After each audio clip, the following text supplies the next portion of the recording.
it means should each candidate win, and why we as Ghanaians, or people in Africa really, should be concerned about the U.S. elections at all. It's been considered a very pivotal election which can reshape global politics. So we know that Donald Trump, former president, is running against Vice President Kamala Harris. We see a lot of women and feminist movements campaigning aggressively for Kamala, and a lot of Africans also hoping that she wins. But as we have come to understand, on the grounds in the United States, the mood could be a little different. But to properly understand how the U.S. election works, what it means for us here in Ghana and in other parts of the world, and how different or similar their elections is to ours, we're going to have a very interesting conversation, I believe, with Dr. Dan Kipo. He's a senior research fellow joining us from the Legon Center of International Affairs and Diplomacy, LESIAD, University of Ghana. Good morning, Doc. Good morning. It's great to have you join us. Thank you for the time. All right, thank you. All right, now I'd like us to first start from how the U.S. election system works. Exactly how does the Electoral College work? Yeah, thank you very much. Thanks, dear listeners and viewers as well. Certainly, the United States Electoral College system is a bit different from most countries, and it's a bit controversial, if I can use that word, a bit, yeah.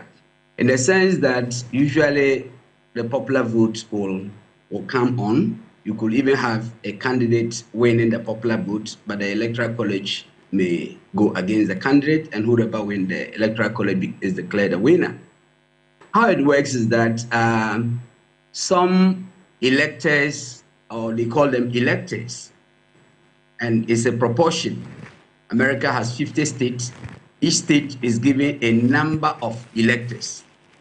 Okay. Some states have as many as 54, California. Then you even have some states having as less as 3 electors, some 10, 20. So, and it's based on population, that is one, and not necessarily population, is also the elected. It depends on the number of representatives. The lower house, that is what I mean, the House of Representatives that you have in your state can also determine the number of electors that you have, as well as Senate. So it's a whole lot of factors that come in to determine each state number of electors. Now, so they are expected to do so just December, not just after this popular election. And even the states, there's no general rule that they follow. Some of them will vote for whoever win for the state, and that is just the winner takes all. Others also have different way of doing it, and that is how complex it is. So it's a bit, but at least what is more important is that the Electoral College matter most in deciding who will eventually be declared the winner in the United States of America. And allocations are made to the 50 states, and some states have very high, some have very small, but altogether they will decide. And now at the end, nationally, we have 538 Electoral College, 538. So a candidate that is able to secure 270 plus, then you have gotten more than half, a simple majority. Once the candidate is able to get 270, even 270 is just enough, 271, then that candidate becomes the winner of the United States of America election. So it's a bit difficult, a bit, yeah, but that is how the Electoral College system works. Yeah. All right. In that case, what role does, if you like, battleground states like Michigan and Pennsylvania play? Because we've been told that they have to pay attention, or at least from international news reports that we listen to, that the candidates must pay attention to states like Pennsylvania and Michigan. Sure. So if you look at the 7 swing states, these two are those that have the highest. For instance, Pennsylvania has about 16, Michigan has about 10, 9 or so, or 10. So these two are quite higher. North Carolina, Dakota, Nevada, they also have, but their numbers are quite lower. So that is why these two are very, very outstanding. So, and it's an area that is not for the Republican. These are swing states, as we rightly put it. They are the kingmakers, or they are the people who will determine the game. Yeah. So most of these states, we know traditionally how they vote, but these 7 are quite swing. And so if you are a candidate that is able to get about 4 or 5 wins in that area, then you are most likely to win the election, because this is an area that is unpredictable. And if you are able to get a win there at the popular vote, and a win especially, and you win the electoral college for this swing 7 seat, then you're fine. California, Pennsylvania, Michigan and Pennsylvania are very, very crucial. Likewise, the 3 Lake states as well. So they are the key deciders. And that is why you could see that the 2 candidates all ended there. While one was in Pennsylvania, the other was in Michigan, busy campaigning to run out their last leg. Swing states are the key deciding states. Obviously, they matter to the 2 candidates, and that is why they have to move in their numbers, spend time. They have gone there several times, not just having their last leg of being there. They have gone there several times because they control the power. Winning there, secure your victory easily. And we see that they're spending a lot of time there in these final days, over the last few days. Sure. Yes. They've spent a lot of time campaigning in these states. But let's relate it to Ghana. Why should Ghanaians care, or in fact people in Africa care, about the elections in the US and who might win, and how the winner would affect economic policies, remittances to Ghana, and so on? Yeah, I think it's a great concern to us here in Ghana, where somebody might even ask, why are we discussing American politics? Yes. Why are we discussing American election when we are not in America? It's very important. America is a superpower, the most powerful country, at least for now. Since the Cold War ended, America has become hegemonic, and that is a powerful country. Ghana or Africa, we are worried, or we are concerned because of possibly, if we want to use the word identity politics, if we have to go that way. Kamala is somebody with that background, of course, so that is not an essential one, but that is very crucial. Some people are very mindful that, of course, if she's able to win, that might be the second time somebody with an African descent has occupied the president, the White House. And that certainly is of a great concern to us in Africa. If she's able to win, that is the plus. Secondly, not just her winning, it's also assumed that once she wins, that the immigration policies, which may favor us than Trump, many fears that he's a bit strict and he might close the borders, visa restrictions. These are some of the things why people get scared and will certainly think that if Kamala is able to win, maybe things will favor us. And once the immigration rules are flexible, there's the likelihood that we'll be able to get to that great state, and people will be able to work there and possibly be able to send back some remittances home. So in that logic, then it makes sense. On the other hand, some would think that Donald Trump, if he get the power, he might close the doors, and as he started the construction of wall, the fence wall, he wants to construct a wall, cut off the Latinos and all those things. It's not only the Latinos, but quite a number of Africans also make their way through America, through some of these countries. And so we are, in that logic, economics, it makes economic sense for Africans of Ghanaians to think towards the lady whose policies are most likely to induce to our benefits. All right. Now, before you go, are there any key lessons that we here in Ghana can learn from the American electoral process ahead of our own elections on December 7th? Yes. So certainly, I think there are quite a number of lessons that we can learn. Like the last part that we discussed, the swing states. these are states that are quite difficult to predict. So in the context of Ghana, I will also think that the two dominant parties with their candidates, former President John Mahama and his Vice President Dr.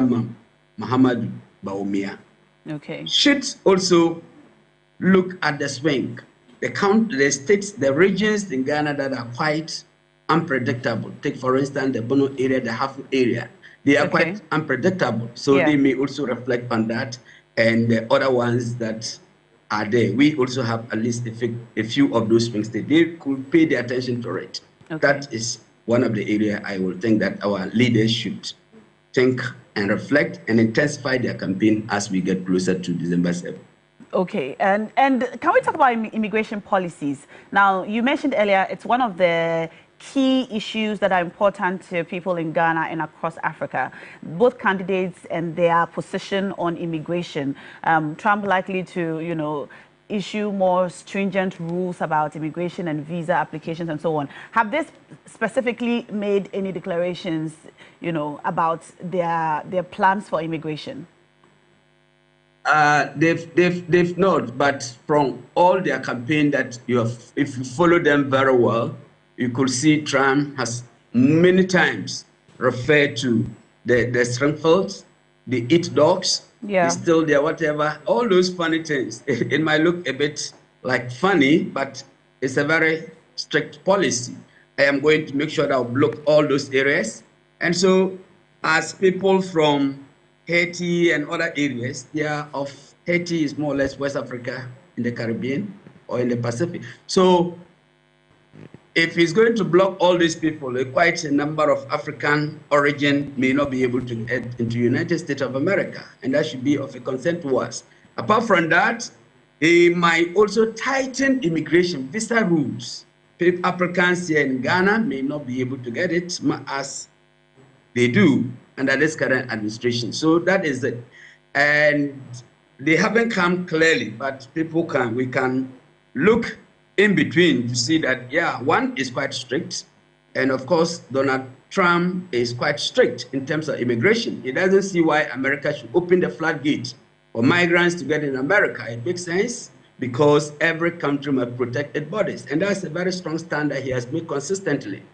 But such strict comments have not come from the Democrat candidate, Harris. So in that logic, we might think that Harris is likely to have a moderate immigration policies, while Trump is most likely to have very strict, which may not favor people of African and other black areas. And that is something that a lot of Ghanaians and a lot of Africans are talking about. If you go on social media, on X, a lot of people are saying, I mean, you see the comments and the trends, that if Trump becomes president and you have an American visa, just forget about it because you will not be going to the US. And if you don't have a visa, then just forget about getting one. But we'll be following closely to see how this goes. And I hope we can speak to you again after the polls and after the winner has been declared.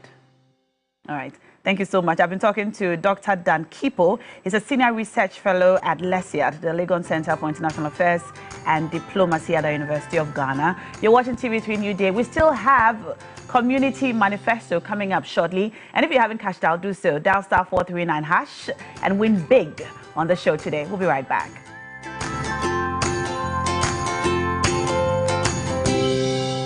Countrymen and women, the desperate NPP, realizing that they are losing the 2024 elections, has once again resorted to lies to smear the nation builder, His Excellency John Dramani Mahama. The NPP's claim that Mahama was against free SHS and will cancel it when elected is nothing but a barefaced lie calculated to deceive you. John Mahama started the implementation of the progressively free SHS program in 2015 with day students and had a clear plan to expand the program to cover borders, hence cannot be said to be against free SHS. What he has been against is the poor implementation of the program. Contrary to the lies of the NPP, the next NDC Mahama government will improve the implementation of the free SHS program to make it better. We We will do this by scrapping the double-track system, provide a dedicated source of funding for the program, include private SHS, improve the feeding of our children, and enhance the quality of learning outcomes. Listen to the truth from the horse's own mouth. Free senior high school education has come to stay. If anybody tells you that I, John Dramani Mahama, son of E.A. Mahama, will abolish free SHS when I come, tell the person he's a bloody liar. What I'm against is the poor implementation of the free SHS, which is creating great inconvenience for the parents, for the students, and for the teachers. And one of the things we'll do when we come back into office, and I know inshallah we're coming back into office, is to complete the 200 community day schools that we began, so that we can bring a quick end to the double-track system. Beware of the NPP's lies. Vote for change. Vote for John Mahama and the NDC.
Every time I hear this song, I get very excited because I think of all the money that I will not be winning on the show. But you will be winning it because we do this for you. Cash out. Dial *439# and win.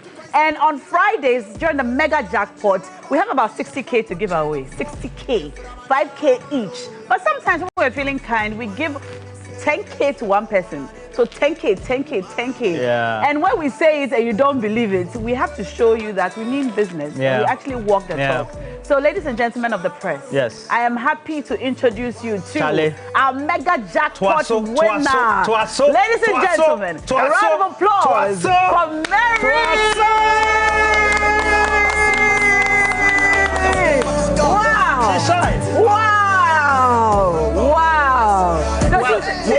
We'll talk to her in a bit, but let's do some birthdays. But make sure that while we're doing the birthdays, you'll be cashing out. *439# because we have to do one more draw or two. Two more draws. Two more draws. So quickly, *439#, *439#. Yes. Choose option 2, and then let's have some great time. Exactly. All right? Exactly. Before we speak to Mary Magdalene. Yeah. You know, Mary, she doesn't like talking because she can't pay the mother of Jesus. Yes. That's the name in the Bible, not now.